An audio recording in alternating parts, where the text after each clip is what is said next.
वबरकातुहू। I welcome all of you to the channel English P for English junction. और आज हम पढ़ रहे हैं इंग्लिश इस्लामिक कॉन्टेक्स्ट में।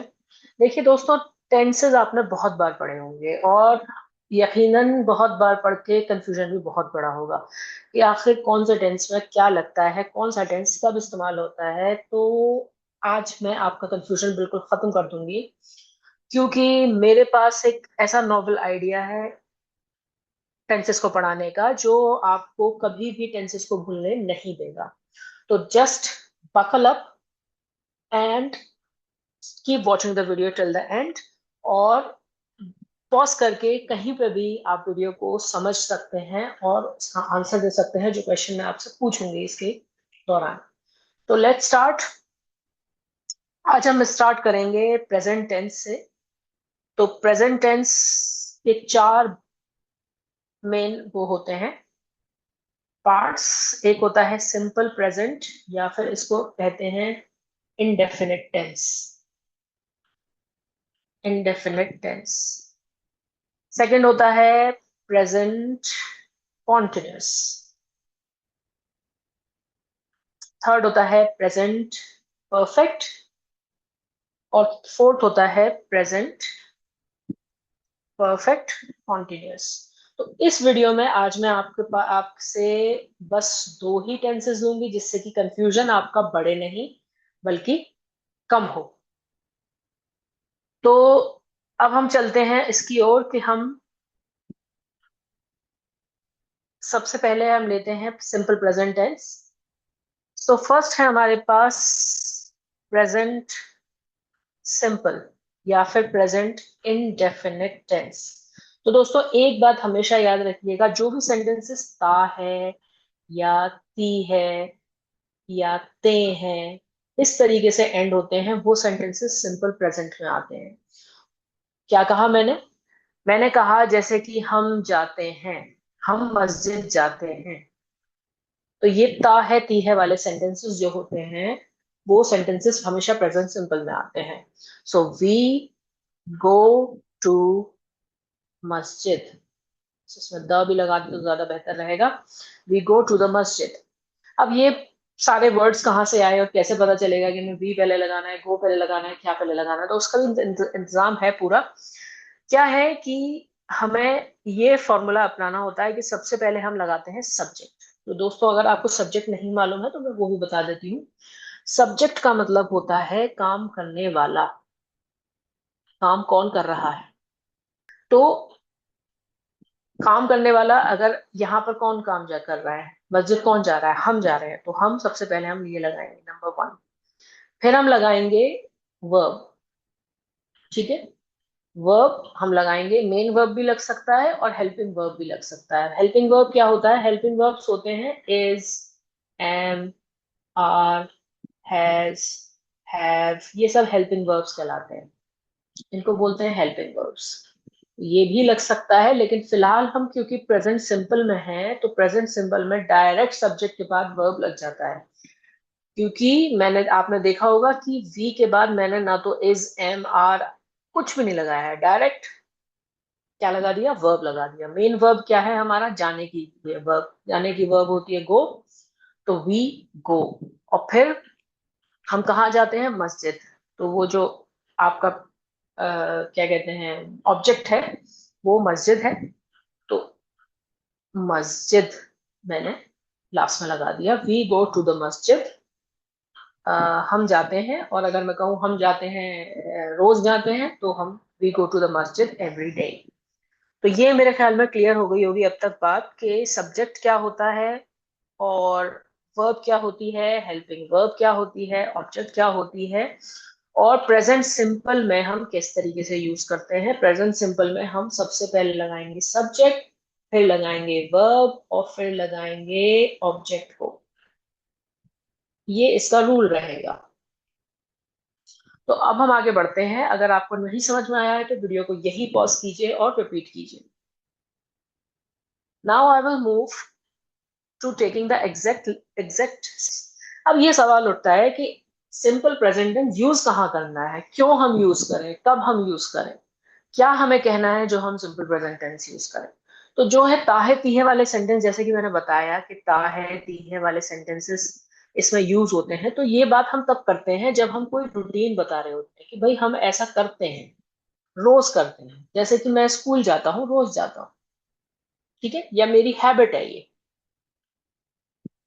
करता हूँ मैं अल्लाह का जिक्र करता हूँ। तो ये क्या है? एक ऐसी चीज है जो आपने बताई, कि अपने बारे में बताई कि ये मेरा रूटीन है, ये मेरी हैबिट है। तो इस तरीके के सेंटेंस में यकीनन यकीनन कौन सा लगेगा? Present simple. जो हम पढ़ रहे हैं वही टेंस लगेगा इसमें, कभी भी आईएनजी नहीं लगेगा, कभी भी हैव या हैज नहीं लगेगा, कुछ भी नहीं लगेगा। बस हम ये लगाएंगे, आई मेक अल्लाहस जिक्र एवरी नाइट। डू भी लगा सकते हैं, आई डू अल्लाह जिक्र, लेकिन मेक भी ज्यादा बेहतर है, मेक। तो ये इसकी इंग्लिश हो गई, मैं अल्लाह का जिक्र करता हूँ, आई मेक अल्लाह जिक्र एवरी नाइट। एवरी नाइट मतलब कि रात में सोने से पहले, बिफोर स्लीपिंग, ये भी ऐड कर सकते हैं उसमें, बिफोर स्लीपिंग।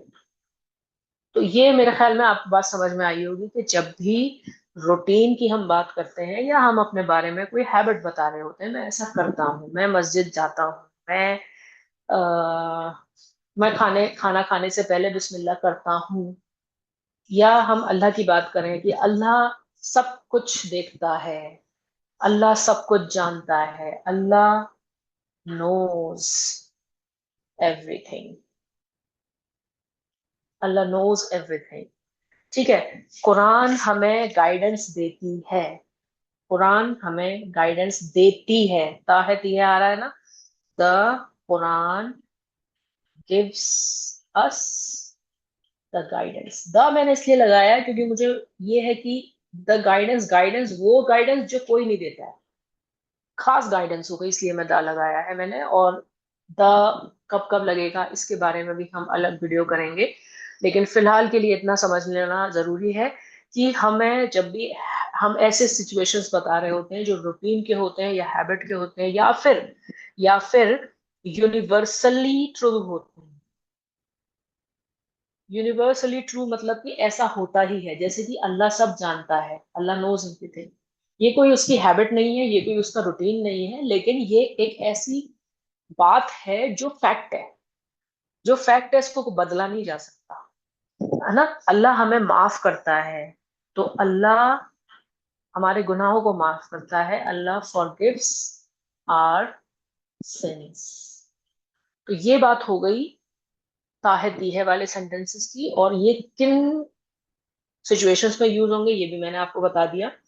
तो इसको अब मेरे ख्याल में समझना बहुत आसान है कि जब भी आप कोई बात ऐसी करेंगे जो स्टेब्लिश्ड फैक्ट है, जो ऐसा होता ही है ना। इसमें बहुत सारे सेंटेंसेस ऐसे भी बनते हैं, जैसे कि सूरज जो है ईस्ट से निकलता है ना। तो सूरज निकलता है, तो ये एक फैक्ट है, ये चेंज नहीं की जा सकती। ठीक है, ये उसकी, ये समझ लीजिए सन को इतना वो दिया गया है कि वो ईस्ट से ही निकले, हालांकि वेस्ट से वो निकलेगा, तो वो एक अलग टेंस हो जाएगा कि जब वो निकलेगा वेस्ट से, that will become future tense, that we will take in the next video. लेकिन अभी हम प्रेजेंट की बात कर रहे हैं, वो भी सिंपल प्रेजेंट की बात कर रहे हैं, तो सारी बात यही है कि जो चीज अभी होती है, ठीक है। अगर कोई चीज नहीं होती है तो वो भी मैं बना सकती हूँ इसके जैसा। जैसे, क्या तुम रोज मस्जिद जाते हो नमाज पढ़ने? So do you go to masjid every day? ये क्वेश्चन हो गया, तो इसका आंसर आ सकता है यस आई डू।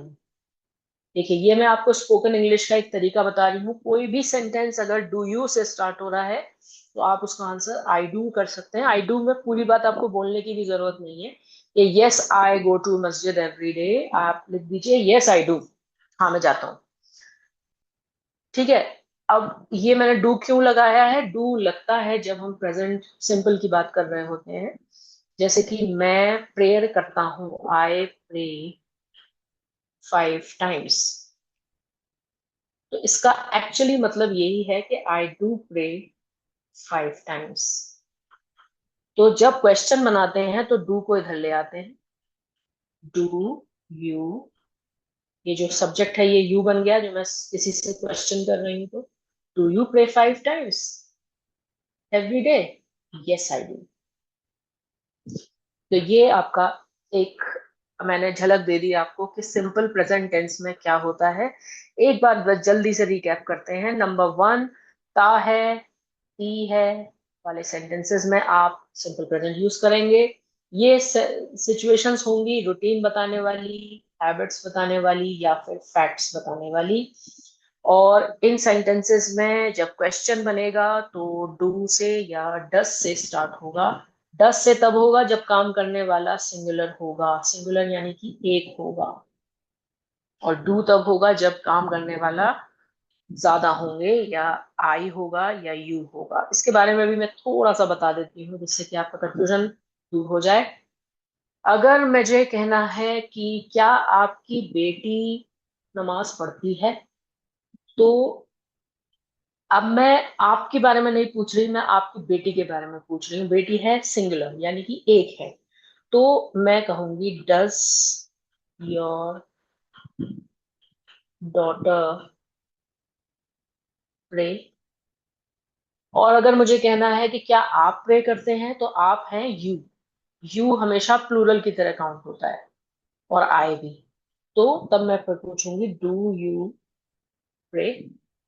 इसका आंसर आएगा यस आई डू। और सॉरी, इसका आएगा यस शी डज, और इसका आएगा यस आई डू। डिपेंड करता है, अगर आप नहीं प्रे करते तो आप जाहिर है कहेंगे no she doesn't, she is very young. अगर वो बच्ची अभी बहुत छोटी है, 7 साल से भी कम की एज की है, तो आप कहेंगे no she doesn't because she is very young, she is 7 year old only. And if you are saying that do you pray, yes I do. If you don't pray, then you can say that no I don't, no I don't.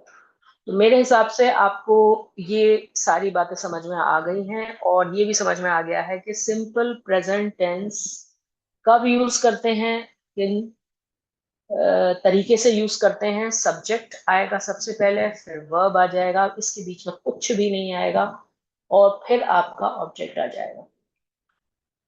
तो I hope ये video आपको पसंद आएगी, और मैं अब आपको एक दो सेंटेंसेस ऐसे देती हूँ जिसका आंसर मुझे आपसे कमेंट में चाहिए।